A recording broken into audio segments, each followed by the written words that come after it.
Le nombre de conducteurs impliqués dans des accidents qui roulent sans assurance est en pleine explosion. Plus 44% en 5 ans, selon le dernier baromètre du Fonds d'indemnisation des victimes. Pierre Chasseret. Oui, c'est le Fonds d'indemnisation des victimes.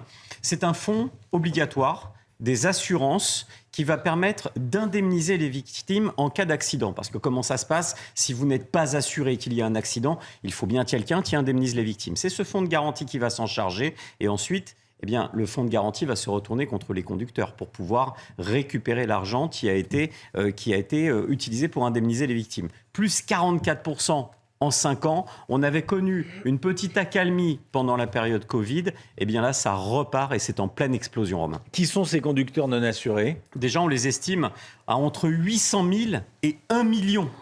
Ça fait beaucoup sur 40 millions d'automobilistes. Il faut savoir que la moitié a moins de 30 ans et la moitié n'a pas de revenus propres ou alors des revenus qui sont extrêmement faibles. Cependant, ce risque de ne pas être assuré peut avoir des conséquences dramatiques sur les vies de ces personnes. Pourquoi? Parce que, comme je vous le disais, en cas d'accident, l'assureur, le fonds de garantie, va se retourner contre celui qui a causé cet accident non assuré. Et là, vous pouvez aller jusqu'à des condamnations de plusieurs millions d'euros, c'est-à-dire toute votre vie, votre salaire qui disparaît. En 2022, le fonds a indemnisé 8 500 victimes approximativement pour 157 personnes décédées. C'est une augmentation de 3,5% en un an. C'est beaucoup. Qu'est-ce qui conduit à ce choix fou, illégal accessoirement, de rouler sans assurance? Parce que rouler sans assurance, c'est un délit. Alors, le fonds de garantie y voit 2 raisons. J'en ajouterai une.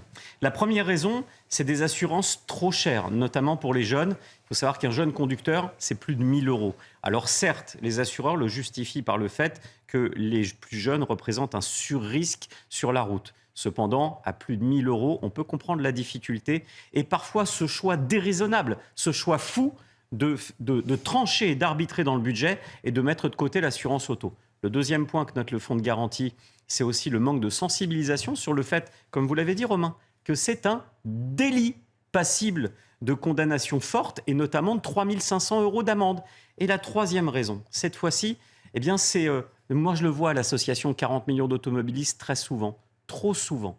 Lorsque vous êtes victime plusieurs fois de suite d'un accident, ou alors lorsque vous avez plusieurs bris de glace, que vous êtes victime, non responsable, vous pouvez être radié par votre assureur. Et derrière, c'est un parcours du combattant pour pouvoir retrouver une assurance à un coût raisonnable. Donc il va falloir aussi se pencher aussi sur ce point-là. Parce que certes, il faut à tout prix conduire avec une assurance, mais je peux vous dire, quand vous êtes touché par plusieurs bris de glace, ça peut arriver, et que vous vous retrouvez du jour au lendemain perdu sans assurance, ça fait bizarre.